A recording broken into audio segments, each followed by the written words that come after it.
I decided I would tell a story about my ancestors today, about, because I've studied it a lot, and it's kind of interesting to me anyway. And, my family starts out on the Isle of Man in the Irish Sea, and the name of the family is Aoda. Aoda is the name of the god of fire, and meaning as in the hearth, at home, in the fire at home, and the heat and light, the warmth and the light of the fire, in the home. And that's what it is, the hearth. And the name is Aoda. And, how that became McCoy, I don't know. But, after that, I guess there's some king in the southern Ireland actually bred the clan, my family, to be warriors. And just like you would breed sheep or cattle to be the best of certain, grow the most wool or the most best food and all that, they bred us to be warriors.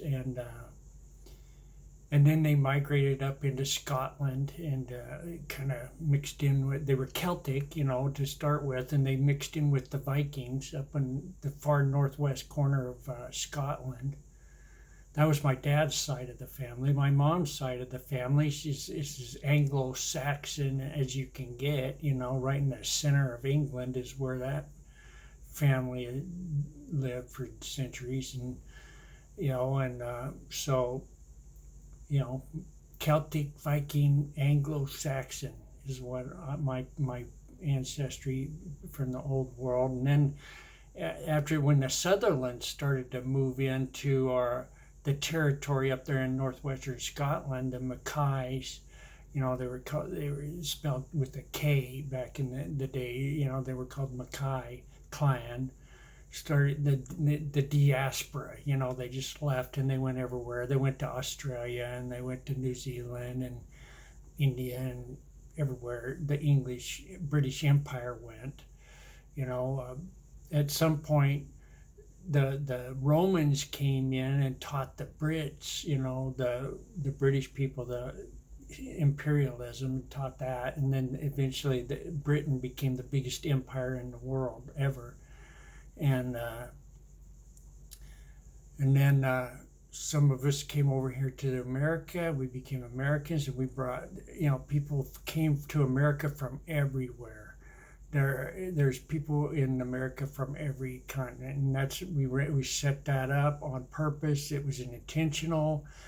The abolitionists were directly involved. The most famous one is John Adams. He was an abolitionist that believed slavery was wrong. Slavery was legal in every country before the American Revolution. It was normal, part of life on Earth, which, and I'm not saying it was right. I'm just saying it was normal for every society on the planet Earth had slavery in one form or another. And so, in the part that classical liberal revolution, and which the American Revolution was one part of, ended that, and it was intentional, and it had to do with this whole idea of we abolished any ruling class. There was, there's no inferior or superior human beings, and that's what the whole American Revolution was about, was to just abolish that very concept from human consciousness. And we did that, and now we have this America. It's a great nation. I mean, we've just transformed human nature, and it wasn't just America. There was other more important things going on in the world. Baha'u'llah, he revealed his revelation, which is what really changed the world.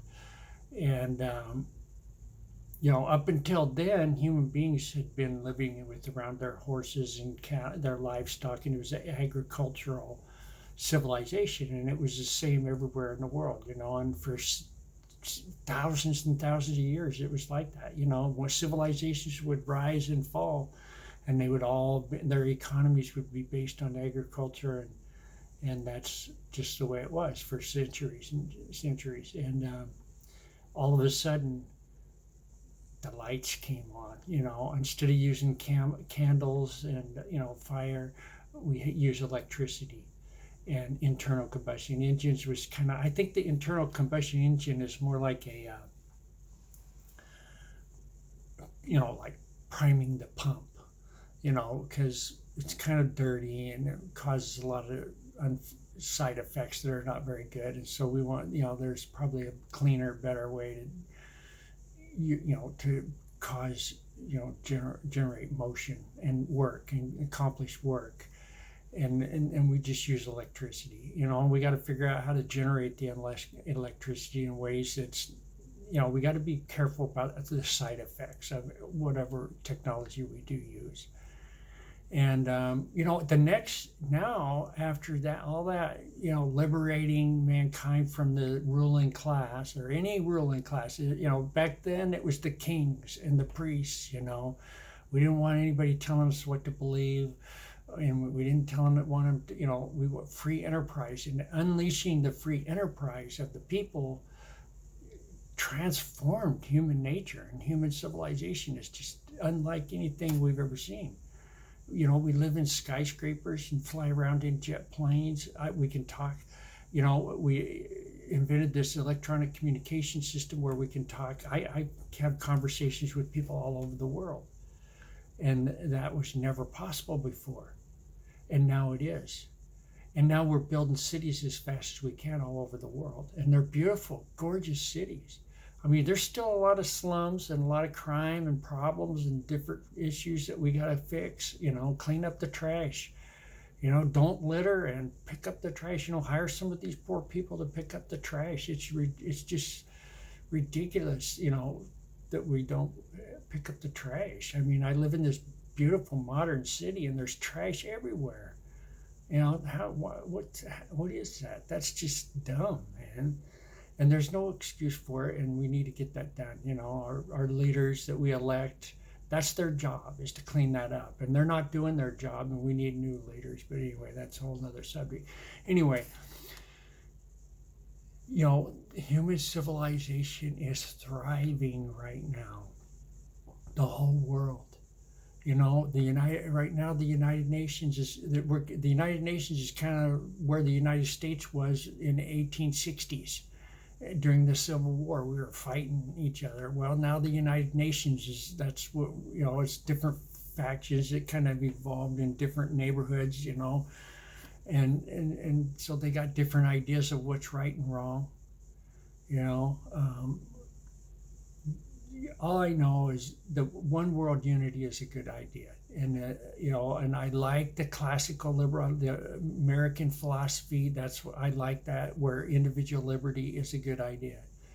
I like family values. We got to have family values. We can't, no civilization is sustainable without guarding our family values, and promoting them and nurturing them, and, taking good care of our families is vitally important. No, civilization, our family, if our families die out, our civilization is over. No civilization can exist without strong family values. And we got to stop using drugs. We don't let people drive while drinking and driving is dangerous and harmful. Well, we don't want people running businesses or countries or families or anything else while drunk either, man, because it's bad, it's harmful, and it influences civilization in very harmful ways, and we got to stop doing that. Back when we were trying to survive in the ice age, drinking alcohol was probably kind of helpful. I mean, it helped us survive in that environment, but we don't live in that environment anymore, and we live in these cities. In order to make these cities sustainable, the most important thing is we need to understand and teach, and throughout our society, and this is the whole planet. When I say our society, I mean we, the people of Earth, are one tribe, and we need to act like that, and we need to respect that, and we need to understand and respect and enforce the idea that no human being is more or less important than any other human being. Every single human being is important, and they're all equally important. And there's, and once we have that value, you know, and taught to every human being, and everybody understands that, it's not a matter of personal opinion. It's like gravity. Okay, gravity exists, and it's going to affect you whether you believe in it or not. Whether if you don't think there's any such thing as gravity, it's just a conspiracy theory. Well, you're still going to, splat on the ground if you walk off a cliff, or so. And that's the same way with equality. We are just equal. That's the way. It's a natural law of human nature and civilization. And when we respect that law, we prosper. And when we don't respect that law, then civilization ends every single time. And so, because I believe in God. There's a God, and God makes the rules. And when each person learns the rules from God, we don't learn the rules from other human beings. We do. There's a manifestation of God, Jesus and Muhammad and Buddha and Krishna and Moses. Those guys are teachers. They're divine teachers who reveal the Word of God. Baha'u'llah is another one, and they teach the Word of God, and that's how God communicates with us. And it's a never-ending conversation. There's gonna, as long as the human race exists, God will be sending the manifestation of God to talk to us and teach us what He wants. And He makes the rules, and when we follow the rules that God makes, then we prosper. And when we start making our own rules, that's the end of civilization. Ever since Eve, what's the knowledge of good and evil? It's the knowledge of right and wrong. It's whenever we start making rules, that's the downfall of human nature and civilization. Always has been, always will be. We're not God. God gave us the earth, and we are terraforming the earth into a beautiful garden, from a wild jungle into a beautiful garden. And now, and that's good. That's nature. That's the nature of this planet. And but we have to do that in harmony with the natural laws that God creates and God reveals. God made the natural laws of gravity and the speed of light, and the whole material universe is all made out of the rule of law, natural laws of physics and astronomy and biology. And when we follow those laws, we prosper. And when we violate those laws, it causes problems, all different kinds of problems, side effects, that, like pollution, it's like, so that's what we got to keep doing. And the number one law right now, the most important principle in the world right now, is the oneness of mankind. All the whole entire human race is one tribe, one civilization, one global civilization. This is a good idea. And it's really, I agree with the classical liberal Western philosophy, and I think that it's what's good for America is good for the whole world. And that's what I think we should be participating in the world civilization and standing up for those rights and helping the whole world prosper together. And but we don't want to be dictating, because that's not the right thing. But we do need to be standing up for spirituality and family values, and eat right, eat good, healthy, whole food, and don't take any drugs, and free enterprise is a good idea. So that's enough for now. There's my 15-minute limit is coming up, and have a great day. Thank you. Bye.